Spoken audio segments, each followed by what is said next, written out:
Good day, everyone. Welcome to Module 1 of SMICR 321.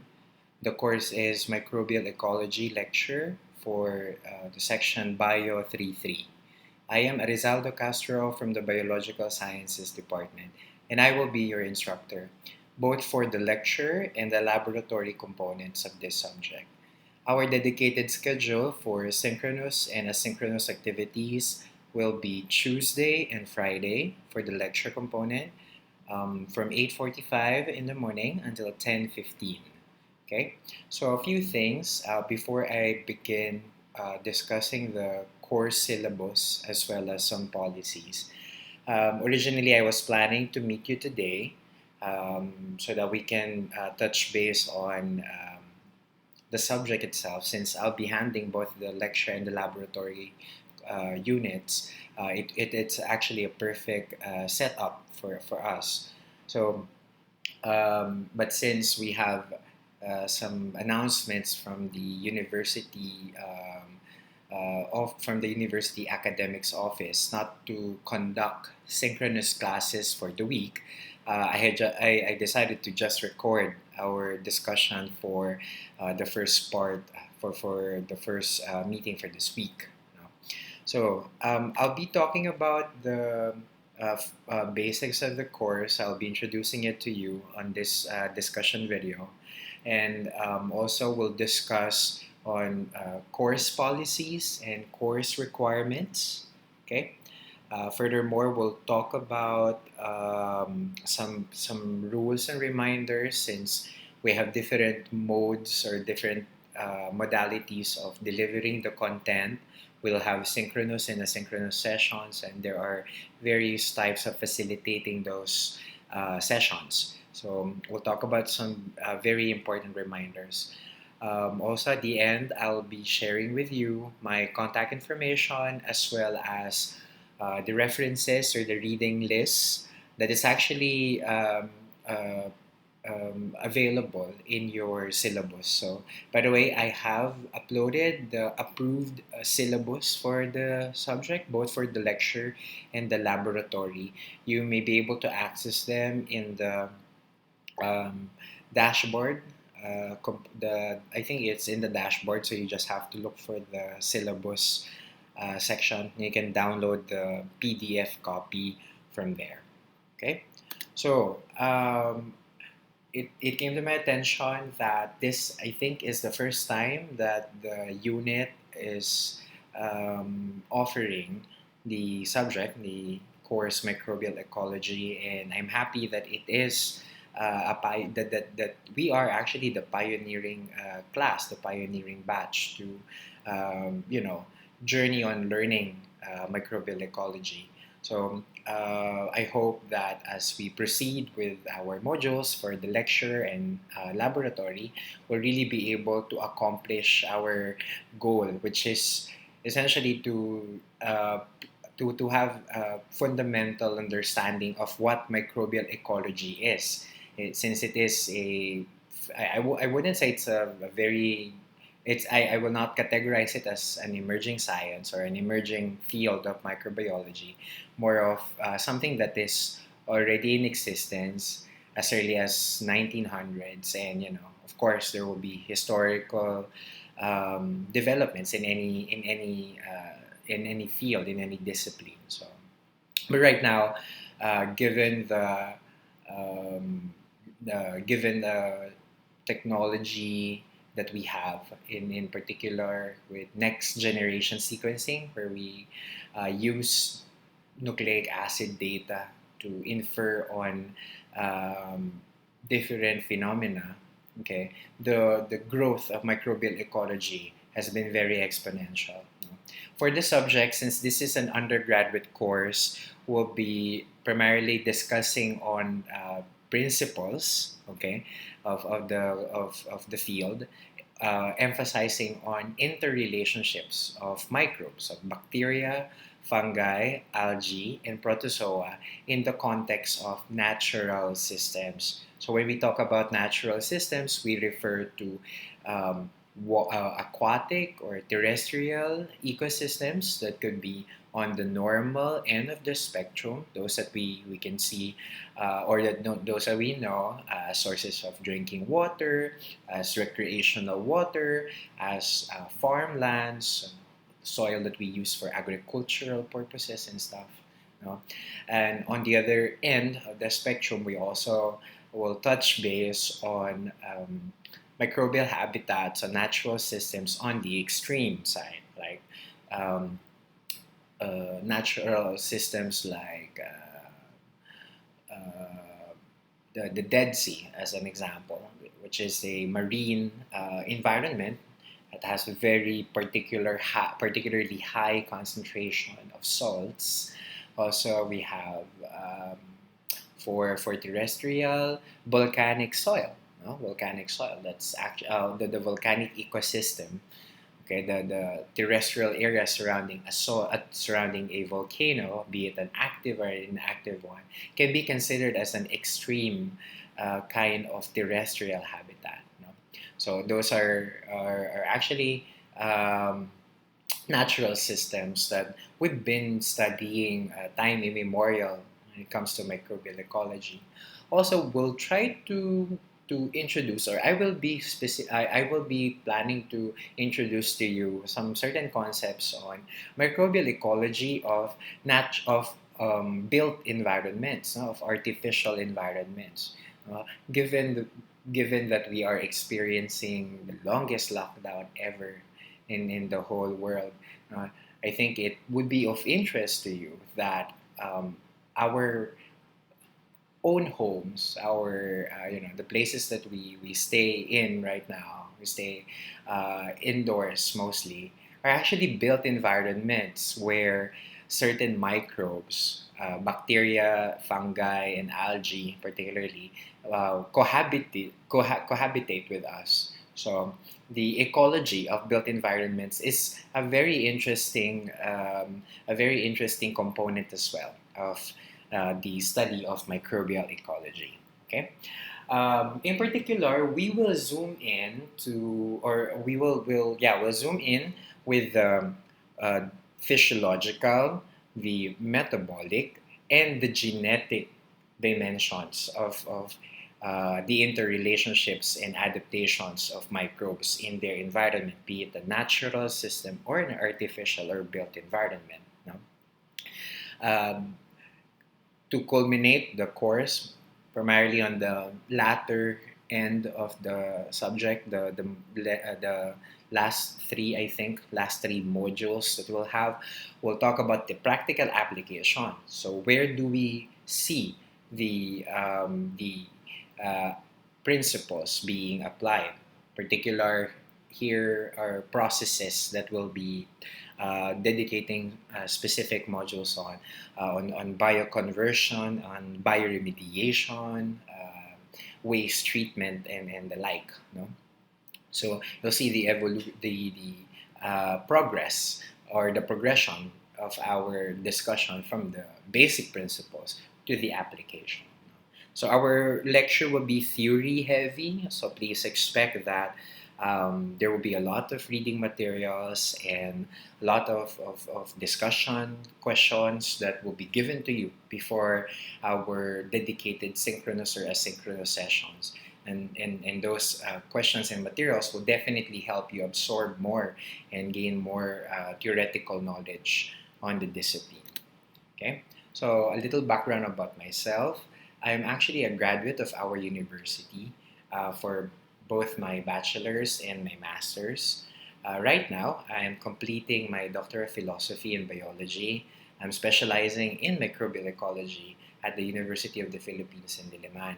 So I'm affiliated with the Graduate Laboratory of Microbial Ecology of Terrestrial and Aquatic Systems Lab. So we are a teaching research lab. We have funded projects by the DOST and international collaborators where we work on studying the ecology of bacterial and fungal communities in terrestrial environments and aquatic environments. For me, my specialization is microbial ecology of aquatic systems, especially of water distribution system, and the natural or the water sources that we have, the dams, lakes, and rivers.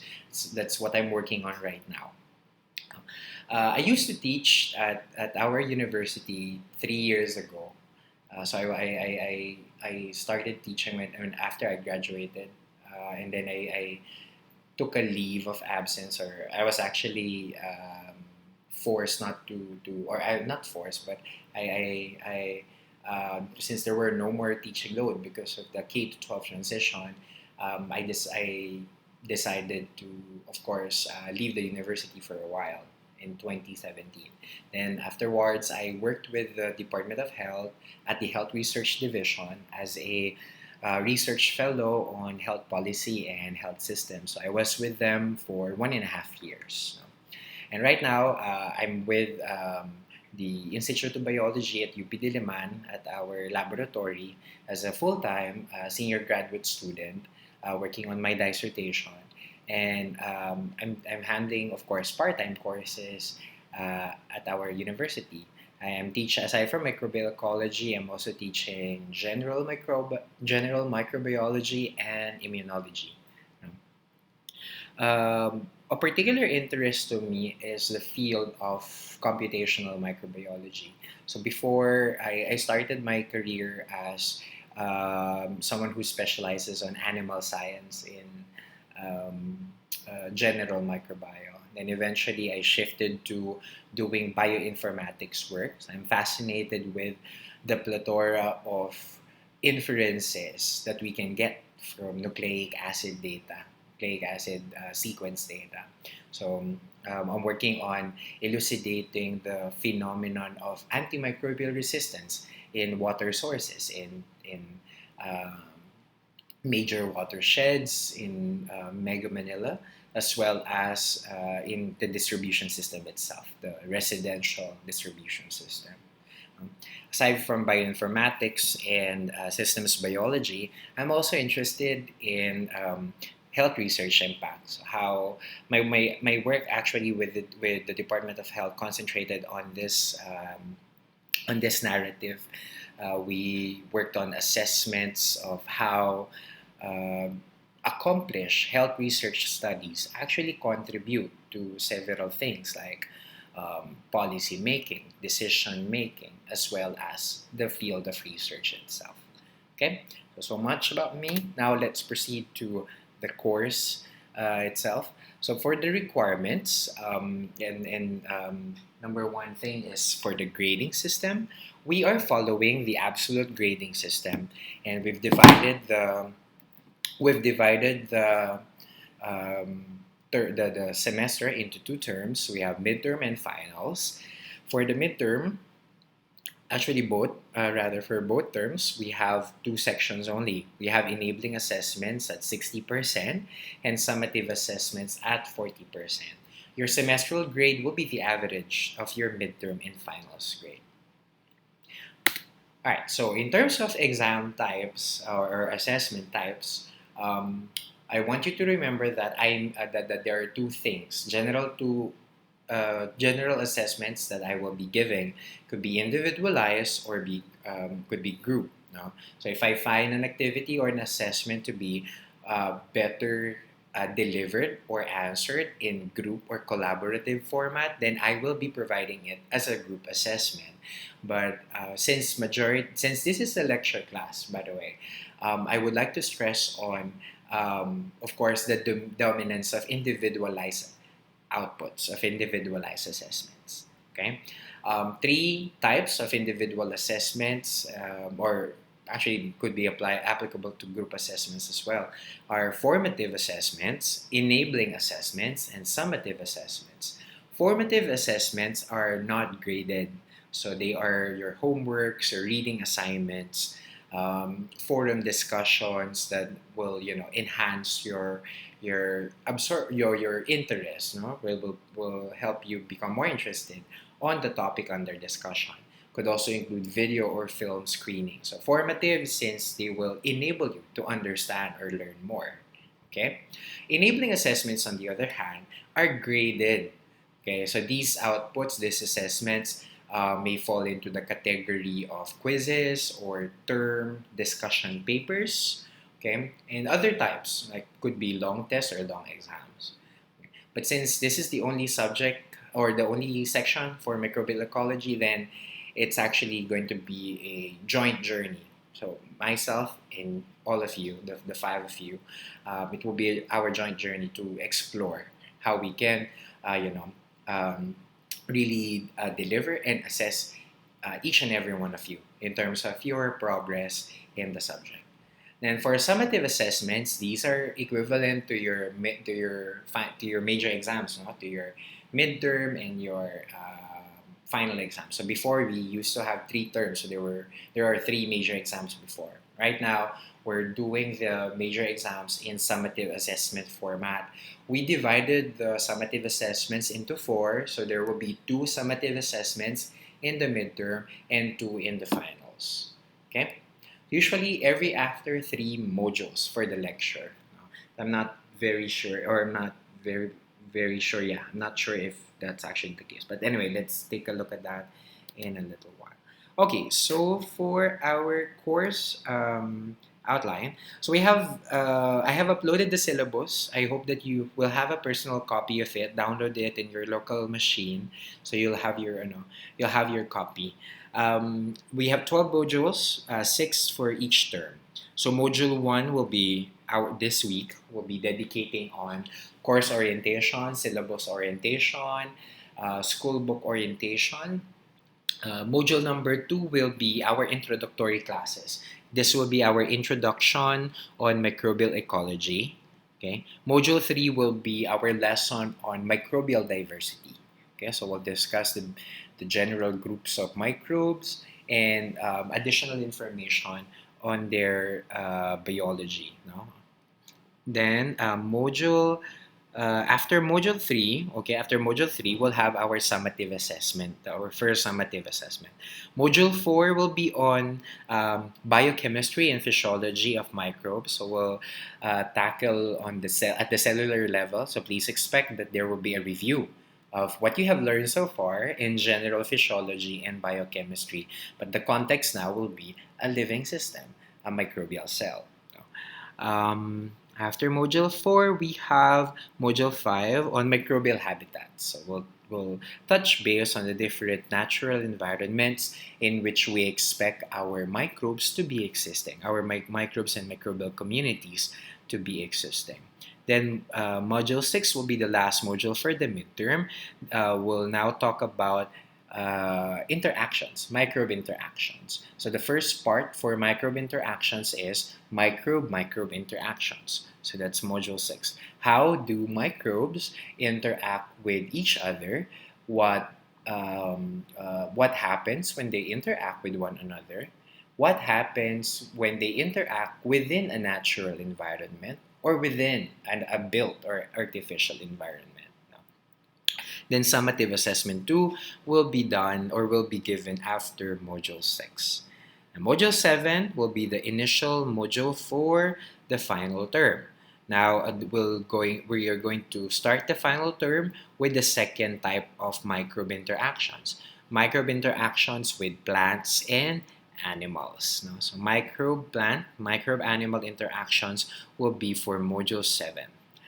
Module 8 will be microbial communities. Okay, so as early as now, I want you to have an appreciation on microbial ecology. In essence, is actually the study of how communities of microbes interact with one another in a particular context, in a particular environment. No? So at the end, since we're introducing you from if you can see the progression of the discussion from the cellular level, from the specific cellular or specific microbial level to the community level. No? So microbes also exist in communities. Probably you've taken your ecology courses also, your macro ecology courses, and you have familiarized yourselves with those concepts. No? When organisms form communities. So at the micro level, that's also applicable. No? So a key thing that we need to fully have a good understanding about will be microbial communities. And that's module 8. Um, module 9 will be Module 9 and Module 10 are actually will be dedicated on the application side already. So Module 9 will be microbial processes in biogeochemical cycles. Okay. Then after that lesson, we'll have our summative assessment number 3. Okay, which will be for that will be for Module 6 and Module 7. Okay. Then this is correct. Okay, yeah. Okay, then we'll have Module 10. Module 10 is on biomineralization and microbial weathering. Okay, so we'll be talking about how microbes participate or involve themselves in those processes. I think Module 11 and 12 are also of the same brand, the same theme. Module 11 is on the composition of natural compounds, of course, and the lens will be how microbes participate or how they are involved in such process. Then Module 12 will be on bioremediation. This is something very interesting because um, in the early years of the last decade, we've begun to recognize how microbes, communities, and specific species actually help us clean the environment or help us in a way detoxify the environment from pollutants that are in natural in with pollutants that do not really that are not easily eliminated. So bioremediation is another thing. No, this is actually a very a big concept. But of course, our lens will be how microbial species and microbial communities participate in the process. And I'll see to it that the module on bioremediation will tackle both soil and aquatic, no, bioremediation. Mhm. Okay, so that's all for the course outline for the modules.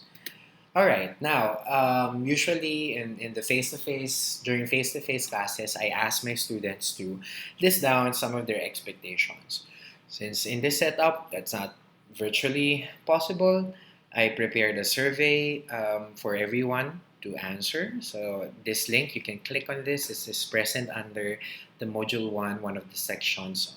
Um, Personal or class and individual expectations, I guess is the title. So just click on it and then answer the questions. This is for me to get additional information from you as well, so that we can make our our sessions more uh, targeted and more fruitful. Okay. Now, course policies. I will not be discussing everything. I'll just be providing some highlights that I want you to be reminded about. You should review the syllabus for if you want to know all the details. For the enrollment, I'll be handling the enrollment. So you're not allowed to share anything to anyone, okay? Particularly the course code. You guys are not allowed to share the course code. I am the one in charge of adding or dropping students in this e-class, okay? In terms of communication and feedback, during synchronous settings, of course, that would be of no issue. But for asynchronous sessions, if we follow that, then you can actually contact me via phone, via social media, or email. I will discuss that in a little while. Okay.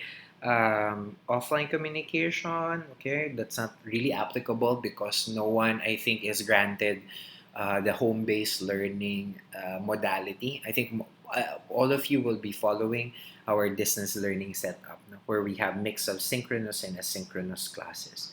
Then, in terms of language during synchronous classes, please do not use foul words or inappropriate bad words, be it written or verbal, during our synchronous sessions. Okay.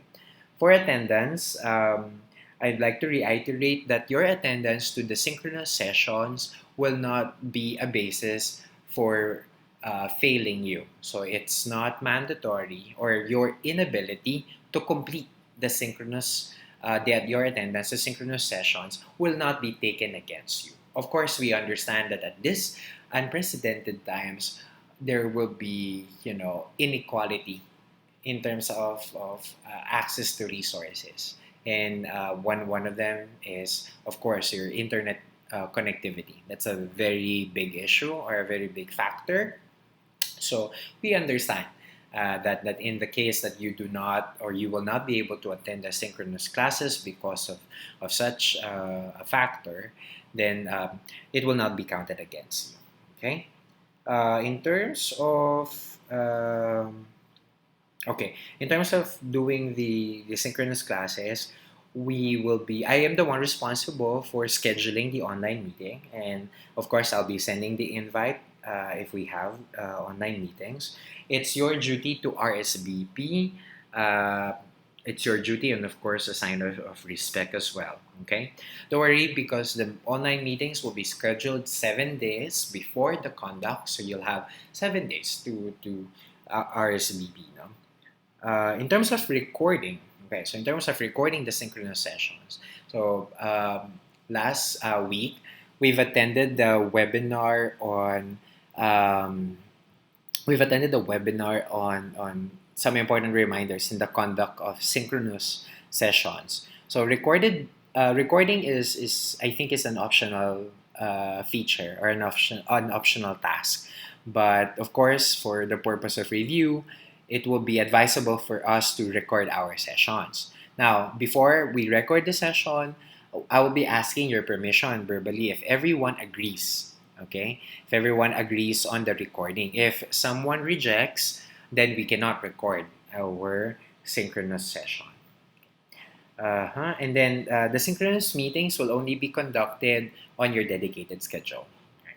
Now, for intellectual property, one thing. Okay, I think. All right. Yeah. Okay. So some important highlights. You are not allowed to use illegally obtained software. Okay. Also, in terms of submitting outputs. So if there will be instances that I will ask you to attach photos, videos, or any animation of some sort. Okay. If those things will not be originally yours, if what you're planning to submit is not originally yours, make sure that you cite the sources. Okay? So that we can avoid any plagiarism accusation or plagiarism concerns. Much better if you will be submitting outputs with your original materials. Then, in terms of giving your password to Schoolbook and your Office 365, that's not giving it away, or giving it to another person. That's not allowed. Okay. Then other policies that we have, attire. So students must wear decent casual or smart casual attire as prescribed by the student handbook. So okay, that's something that I will not be enforcing strictly. Like I don't really care about what you wear during our classes. But if we have um, um, if we will be conducting like a formal discussion where I will request you to open your videos, then make sure that you are, somehow that you're wearing decent clothes. I will not require you to wear like smart casual clothes. Decent clothes will do. Okay. Microphone use, video. In terms of video, I might ask you, or I will definitely ask everyone to open their videos during the start of synchronous sessions so I can validate your attendance. And after that, you have the option, you have the freedom to turn it off. Okay. Then in terms of our medium of instruction, we will be using English as our medium of instruction during presentations, discussions, questions, and whenever you ask questions and whenever I give answers, our discussions, or our conversations should be in English. Tagalog or Taglish can be used during consultation hours or during informal settings, like you message me via Facebook or you message me via email or via phone. Okay? All right, so some specific rules that I have or that I would like to enforce. Number one, I start the class on time. Okay, so our schedule for synchronous sessions is 8:45 in the morning. Okay, so I will start my schedule or I will start our, if ever we have synchronous sessions, please expect that it will always be started on time. Okay, we'll always start on time. Please make sure that you are ready to log in. You are already logged in Microsoft Teams 5 to 10 minutes before 8:45. Okay, don't worry because I will not be consuming the 1.5 hours. I think there should be a buffer time of 15 minutes for lecture classes. So we will be finishing at exactly 10 o'clock in the morning. So that's from 8:45 to 10. Then, in terms of participation, this is something that I would like to emphasize. If you really want to have authentic learning, if you want to acquire authentic learning, then your participation will be highly encouraged, will be expected. So, participation through asking sensible questions or stopping me if, let's say, I think I'm saying something, or you think that I'm saying or discussing something inaccurate, or giving your opinion about an issue that is currently under discussion. Those are things that are signs of actively participating in class. Now, I will be providing reading materials from time to time, accompanied with guide questions that I hope will help you understand further. So, during synchronous sessions, make sure that you've read the material before we start. Okay, so make sure that you've read the material, right? Because we'll be following of course, we need to have some participation from your end. So there would be pop recitations or pop questions that I will be asking you to provide me answers of. Now, third, bullying. So I do not tolerate any act of bullying in my class, be it synchronous or asynchronous. If any one of you feels that any of your classmates are not treating you properly or not treating you fairly, then let me know so we can address the concern. Okay, proper decorum is expected from everyone. I think most of you are already 20 plus years old, or you're in your early 20s. So I expect that you're already mature to let go of childish ways. Okay? So bullying is a no-no in my class. Right? Lastly, academic dishonesty. This will be given special attention, and if there will be cases, I will endorse them to the Student Formation Office. Okay? Um, our context right now, it's very hard to qualify what constitutes academic dishonesty. So it's an evolving narrative, it's an evolving concept in the distance learning setup.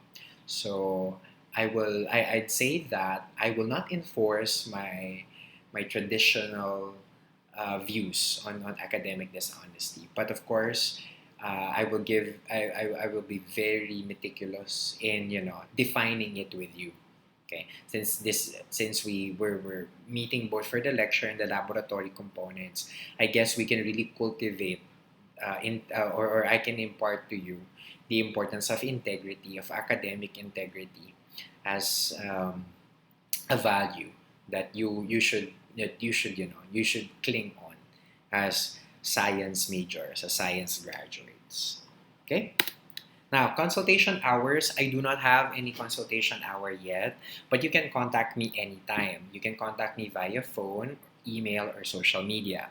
But please do not expect an immediate response. I will try to get back to your messages and your queries within 24 to 48 hours. Okay?